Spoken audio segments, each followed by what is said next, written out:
18 सितंबर से 22 सितंबर तक संसद का 5 दिन का विशेष सत्र बुलाया जा रहा है। इस सत्र को लेकर सरकार ने नोटिफिकेशन जारी कर दिया, लेकिन अभी तक इस सत्र का एजेंडा सामने नहीं आया है। सत्र को लेकर जो जानकारी दी गई है उसमें सिर्फ गवर्नमेंट बिजनेस लिखा हुआ है। सरकार ये भी साफ कर चुकी है कि विशेष सत्र में प्रश्नकाल और शून्यकाल नहीं होगा, सिर्फ सरकार के एजेंडे पर ही चर्चा होगी। और अब सत्र को लेकर एक और खबर सामने आ रही है।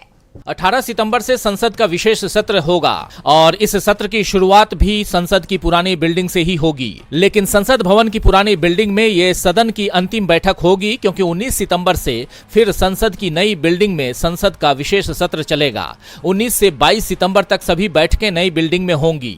दरअसल 19 सितंबर को गणेश चतुर्थी है और इसी को ध्यान में रखते हुए मोदी सरकार ने संसद की बैठक नई संसद भवन में करने की तैयारी की है। आपको बता दें कि इससे पहले सरकार ने सावरकर के जन्मदिन 28 मई को संसद भवन की नई बिल्डिंग का उद्घाटन किया था, जबकि इस कार्यक्रम का विपक्षी दलों ने बहिष्कार किया था। लेकिन अब जब विशेष सत्र के दूसरे दिन यानी 19 सितंबर को नई बिल्डिंग से संसद की कार्यवाही होगी, तब विपक्ष इसका विरोध नहीं करेगा और जनहित के मुद्दे उठाएगा। वैसे सरकार की ओर से ये पहले ही साफ कर दिया गया है कि विशेष सत्र में प्रश्नकाल और शून्यकाल नहीं होगा। ऐसे में विपक्ष अपने मुद्दे कैसे उठाएगा, इस पर लगातार चर्चा चल रही है। जैसा आप जानते हैं कि नया संसद भवन 64,500 वर्ग मीटर एरिया में बना हुआ है। इसका निर्माण कार्य दिसंबर 2020 में शुरू हुआ था और करीब 2.5 साल में ये बनकर तैयार हुआ। देश में जिस समय कोरोना की लहर थी और लॉकडाउन लगा हुआ था, उस दौरान भी संसद भवन का काम चलता रहा। नए संसद भवन में लोकसभा में 888 और राज्यसभा में 384 सदस्यों के बैठने की व्यवस्था है, जबकि संयुक्त सत्र के दौरान लोकसभा भवन में 1272 सदस्यों के बैठने का इंतजाम है।